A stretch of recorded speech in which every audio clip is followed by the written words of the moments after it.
ഒരുപാട് local body election കണ്ടവരാണ് നമ്മൾ. അതിൽ നിന്നൊക്കെ വ്യത്യസ്തമായി വലിയ രാഷ്ട്രീയ പോരാട്ടമായിരുന്നു. ലോക്കൽ ബോഡി ഇലക്ഷൻ സാധാരണ പ്രാദേശിക വിഷയങ്ങൾ, സ്ഥാനാർത്ഥികളുടെ ഒരു വ്യക്തിപരമായ ഇമേജിനൊക്കെ വോട്ട് കിട്ടുന്ന ഒരു ഇലക്ഷനായിരുന്നു. പക്ഷേ ഇക്കുറി വമ്പിച്ച രാഷ്ട്രീയ പോരാട്ടമായിരുന്നു. അതിന് കാരണം സ്വർണ്ണക്കൊള്ള, സഹകരണക്കൊള്ള, പാവങ്ങൾക്ക് വിതരണം ചെയ്യുന്ന പെൻഷൻ പോലും അടിച്ചു മാറ്റുന്ന സഖാക്കൾ, അടിമുടി അഴിമതി ഉള്ള ഒരു കേരള രാഷ്ട്രീയ സാഹചര്യം ഈ തെരഞ്ഞെടുപ്പിൽ ചർച്ചയായിട്ടുണ്ട്. ഇപ്പോൾ ശബരിമല വിശ്വാസികളുടെ മനസ്സിലുണ്ടായിട്ടുള്ള വേദന കൃത്യമായി മനസ്സിലാക്കിയിട്ടുള്ള ആളാണ് പിണറായി വിജയൻ. അതുകൊണ്ട് അത് മറച്ചു വെക്കാൻ വേണ്ടി രാഹുൽ മാക്കൂട്ടത്തിൻ്റെ അവിഹിതം വിവാദമാക്കി അതുകൊണ്ട് മറച്ചു വെക്കാനുള്ളൊരു ശ്രമം നടത്തി. പക്ഷേ നമ്മൾ മനസ്സിലാക്കേണ്ടത്, ഇപ്പോൾ പിണറായിയുടെ മകൾ വീണ വിജയനെതിരെ SFIO പ്രമാദമായ കേസ് നിലവിലുണ്ട്. ആ വിഷയത്തിൽ വീണ വിജയനെ പോലും അറസ്റ്റ് ചെയ്താൽ ശബരിമല കൊള്ള മറച്ചു വെക്കാൻ സാധിക്കില്ല. അത് ഈ തെരഞ്ഞെടുപ്പിൽ പ്രതിഫലിക്കും. മറ്റൊന്ന് വികസന രാഷ്ട്രീയമാണ്.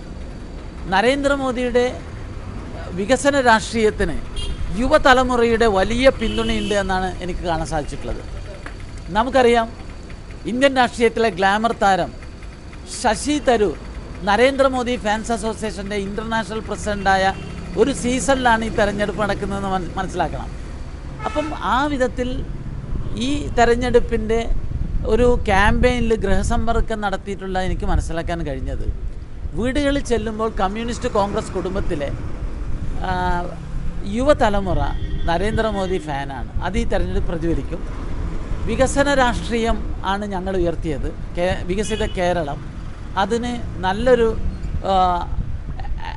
ആക്സെപ്റ്റൻസ് വോട്ടർമാരിൽ നിന്ന് കിട്ടിയിട്ടുണ്ട്.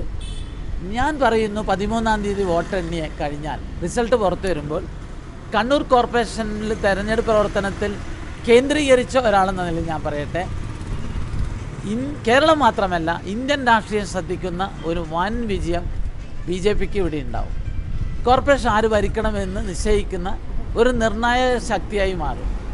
ഈ തെരഞ്ഞെടുപ്പിൽ കണ്ണൂരിൽ ജനങ്ങളുടെ ഇടയിലുള്ള ഒരു ഫീലിംഗ് എന്ന് പറഞ്ഞാൽ, കണ്ണൂർ കോർപ്പറേഷൻ മുസ്ലിം ലീഗിൻ്റെ ആധിപത്യം, അതാണ് ഈ നഗരത്തിൻ്റെ ശാപം. അതിൽ നിന്ന് ഒരു മോചനം വേണമെന്നുള്ള ഒരു ഫീലിംഗ് ആണ് പൊതുവെ പ്രകടമായിട്ടുള്ളത്. കോൺഗ്രസ് ക്ഷയിച്ചുകൊണ്ടിരിക്കുകയാണ്. കോൺഗ്രസിൻ്റെ ഒരു കോട്ടയാണ് വാരം സീറ്റ്. അതുപോലും ലീഗിന് അടിയറ വെച്ചു. നമ്മൾ റജിൽ മാക്കുറ്റി എന്ന് പറയുന്ന ആൾ SDP-യുടെയും ജമാഅത്തെ ഇസ്ലാമിയുടെയും സഹായത്തോടു കൂടി വീട് കയറി പണ്ട് പശുവിന് അർത്ഥത്തിൽ ചിത്രം കാണിച്ച് നടക്കുകയാണ്. വളരെ ദയനീയമാണ് കോൺഗ്രസിൻ്റെ സ്ഥിതി. പക്ഷേ റജിൽ മാക്കുറ്റിയും കൂട്ടർ മനസ്സിലാക്കേണ്ടത്, പശുക്കുട്ടീനെ അറക്കുന്നതൊക്കെ അംഗീകരിക്കുന്നവരല്ല മുസ്ലിം സമുദായം. മുസ്ലിം സമുദായം വളരെ എഡ്യൂക്കേറ്റഡാണ്.